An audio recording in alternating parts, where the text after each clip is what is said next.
Hi everyone, welcome back. So after long time again, I'm starting recording the normal videos.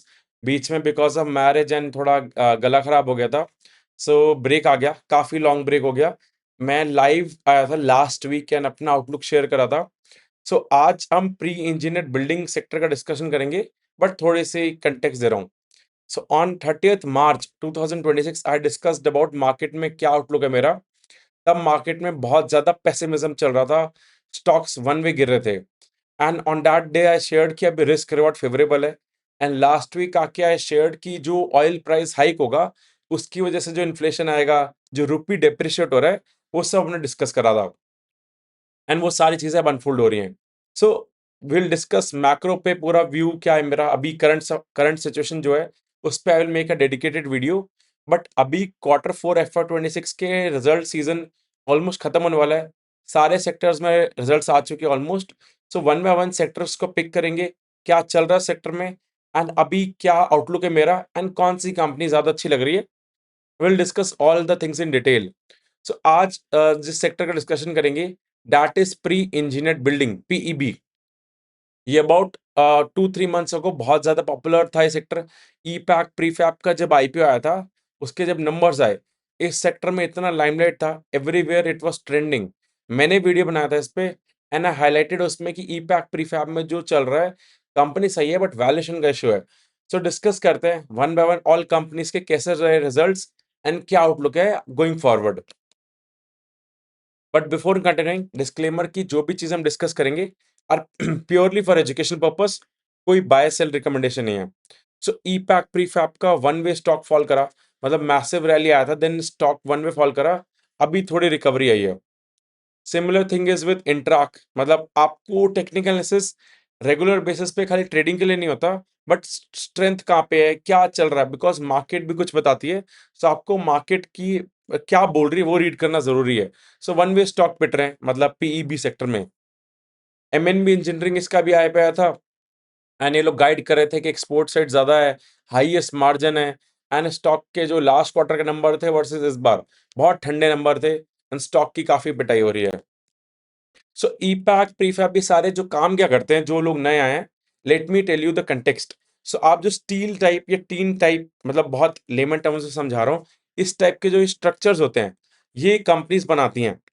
इसका advantage क्या है कि आप cement से बिल्डिंग बना सकते हो, कंक्रीट सीमेंट, उसमें टाइम ज्यादा लगता है, पैसा ज्यादा लगता है। इसमें जल्दी बनता है एंड लेस्ट कॉस्ट पे बनता है। So all the companies, most of the companies जो फास्ट ग्रो कर रही हैं, they are preferring the PEB building, pre engineered building, पहले से बनी हो एंड उसको असेंबल करना है। एंड इस सेक्टर में 8-9% का डिमांड रहेगा, industry I am talking about. So demand outlook है सेक्टर का, इट्स नॉट समथिंग कि डिमांड खत्म हो चुका है, जो स्टॉक्स की पिटाई हो रही है। सो ये पहले बेसिक समझ आना चाहिए कि इस सेक्टर में काम क्या होता है, because if you don't understand the basics clearly, then कोई फायदा नहीं है। You will not be able to hold the stocks जब बेयर मार्केट आता है। ई पैक प्रीफैब 1900 करोड़ की कंपनी है। ऑलमोस्ट सारी कंपनी एक ही साइज की हो गई है आफ्टर धुलाई पिटाई। एंड ई पैक प्रीफैब की con call is very good. अगर आप लिसन करोगे तो इन्होंने स्टार्ट ही क्या करा, फ्री कैश फ्लो से।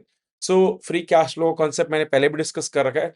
सो जो कंपनी फ्री कैश फ्लो की बात करती है, वो एक लेवल और अच्छी हो जाती है, मतलब growth with free cash flow is a very good thing. And इन्होंने स्टार्टिंग में ही फ्री कैश फ्लो का डिस्कशन करा है। सो अभी अभी कहानी समझ ली, तीनों कंपनीज का काम एक ही है मोटा मोटा। एंड अभी टू द पॉइंट बात करेंगे, बिकॉज मैंने पूरा डिटेल में क्या करते हैं अलग से मेरे पहले वाले वीडियोस में समझा रखा है। So if you look at the overall revenue, 42% से Q4 का सेल्स ग्रू करा है year over year. Full financial year का 35% से सेल्स ग्रू करा है ई पैक प्रीफैब का। एंड पैट देखोगे 42% से Q4 में, एंड फुल फाइनेंशियल ईयर का 56% से। तो इनके मार्जिन ये लोग गाइड करते हैं 10.5 से 11.5% में। इस बार Q4 में कमाए। Q4 में सबको दिक्कत आ रही है, क्योंकि अगर आप देखोगे स्टील जो इनका बेसिक रॉ मटेरियल है, उसका प्राइस बहुत ज्यादा बढ़ चुका है।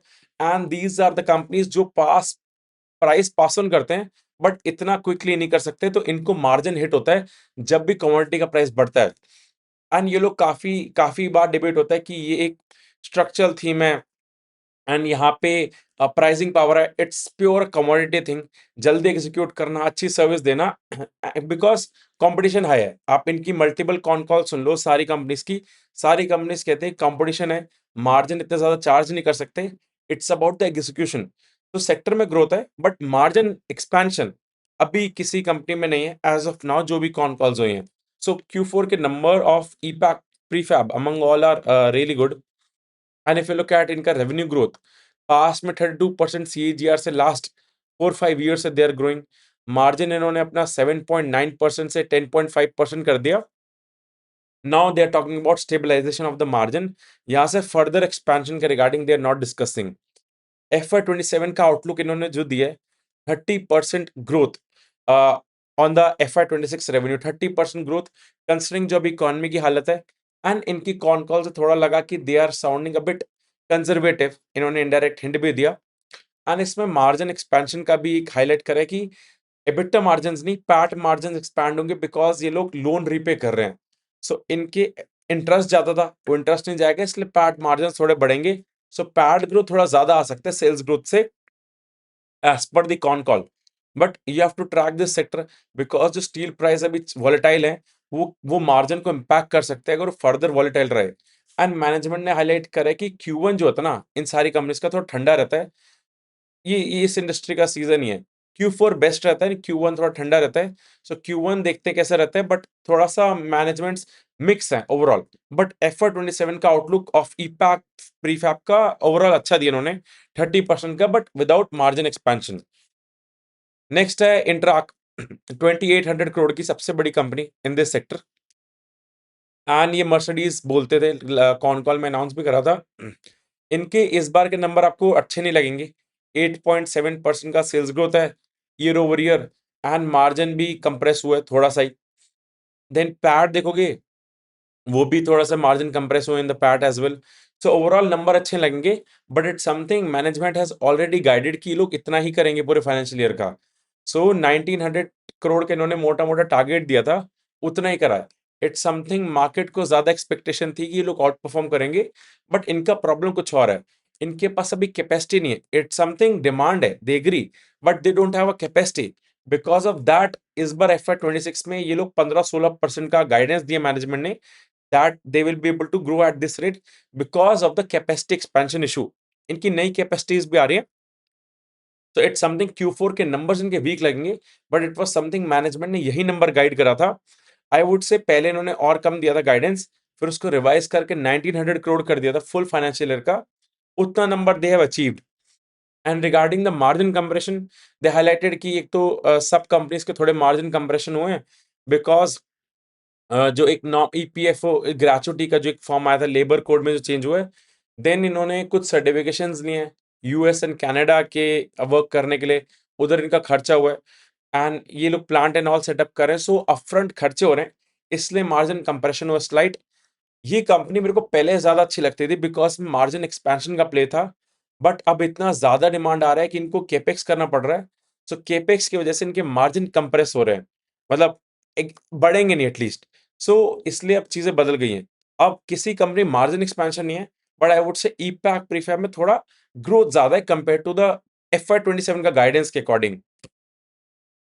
बाकी this company is also good, मतलब मैनेजमेंट सही है। इट्स समथिंग अभी इन पे कैपेसिटी नहीं है, वो इशू है। सो जिस इंडस्ट्री में कैपेसिटी का इशू है, वो इंडस्ट्री अच्छी है, एटलीस्ट आपको ये तो पता चल रहा है कि यहाँ पे ग्रोथ है। सो अभी I am going a bit quick because यहाँ मेन पॉइंटर्स डिस्कस करना है। So next is MNB engineering, ये भी नई कंपनी है, 1700 करोड़ का मार्केट कैप है। एंड इसके Q4 के नंबर देखोगे तो 16% का रेवेन्यू ग्रोथ तो है, बट EBITDA डी ग्रू कर गया बाय 2%, पैट डी ग्रू कर गया बाय 5%। सो नंबर्स नहीं अच्छे इस कंपनी का था कि ऑल्दो अभी भी इस कंपनी के हाईएस्ट एवर EBITDA मार्जिन है, बिकॉज ये लोग मोस्टली एक्सपोर्ट में काम करते हैं। इनके लास्ट क्वार्टर में अपडेट आया था कि इनके मार्जिन गिर गए थे डिस्पाइट वर्किंग इन एक्सपोर्ट। सो थोड़ा सा भी कंपनी में कंसिस्टेंसी, मेरे को जब तक IPO नया आता ना, थोड़ा टाइम लगता है to exactly gauge the management. अभी इसको और टाइम देना चाहिए बिकॉज अब इनके मार्जिन के रिगार्डिंग भी कोई गाइडेंस नहीं आया। बट इन्होंने FY27 में 25% का सेल्स ग्रोथ का गाइडेंस दिया है। सो आई वुड से सब कंपनीज का सेल्स तो ग्रो होगा बिकॉज रॉ मटेरियल का प्राइस बढ़ रहा है, सो रॉ मटेरियल का प्राइस ऐड ऑन हो जाता है। लेट्स से स्टील का प्राइस एग्जांपल लेते हैं, 100 रुपए किलो था, वो अगर 120 हो गया, सो 20% से सेल सारी कंपनी की बढ़ जाएगी। अगर इनका एबिटा उस पेस से नहीं बढ़ा सेम पेस से, तो इनके मार्जिन कंप्रेस होंगे। सो इसमें मार्जिन कंप्रेस तो नहीं होने चाहिए, एक्सपैंड का भी प्रॉब्लम है, ओवरऑल इकोनॉमी में दिक्कत है। बट दिस सेक्टर में एक कंपनी 16% का गाइडेंस दे रही है, एक 25, एक 30, एंड जो 16 दे रही है वो भी इसलिए दे रही है बिकॉज उनके पास कैपेसिटी नहीं है। तो अगर 20% से इंडस्ट्री की कंपनीज ग्रोथ की बात करिए, sector is good, that's how you see it, and सारी मार्जिन एक्सपेंशन की बात नहीं कर रही। But among that also EPACK prefab मेरे को थोड़ी ज्यादा सही लग रही है comparing at these levels. And अब बात है, पहले इस सेक्टर में मेरे को ईपैक प्रीफैब क्यों नहीं अच्छा लगता था, because P ratio, price to earning ratio, अगर आप देखोगे यूज्ड टू बी 36, अभी 20 के अराउंड आ चुका है। सिमिलर इज विद इंटराक का भी 20 एंड एमएनबी का 18। So it's a commodity company, समझो एग्जीक्यूशन कर रहे हैं, 20-30% का ग्रोथ एट अ 20 का P is good deal, margin expansion होता है वेल एंड गुड। अगर 30 का, अगर इसका 20 का पी है, डिवाइड बाई 1 साल बाद अगर 30% से पैट ग्रो करता है, 15% का फॉरवर्ड पी आता है, which is a fine deal. And सारी कंपनीज की वैल्यूएशन ठीक है। इट्स समथिंग, ग्रोथ रेट जहां पे अच्छा है, मार्जिन एक्सपेंशन जहां पे हो रहा है, एग्जीक्यूट जो अच्छा कर पा रहा है, वो देख सकते हो। स्टॉक्स की ऑलरेडी पिटाई हो रखी है। बट हाँ, स्टील का प्राइस कैसे रहता है, वोल्टिलिटी, वो इम्पैक्ट फर्दर कर सकती है इनके मार्जिन को। बट हाँ, मेरे को अमंग ऑल ई पैक प्रीफैब थोड़ी ज्यादा सही लगती है। सो आई होप आपको क्लैरिटी मिला होगा on the pre engineered building sector. Her sector का डिस्कशन करेंगे। Let me know in the comment section, अगर आपके कोई क्वेश्चंस है, I will answer them. Thank you.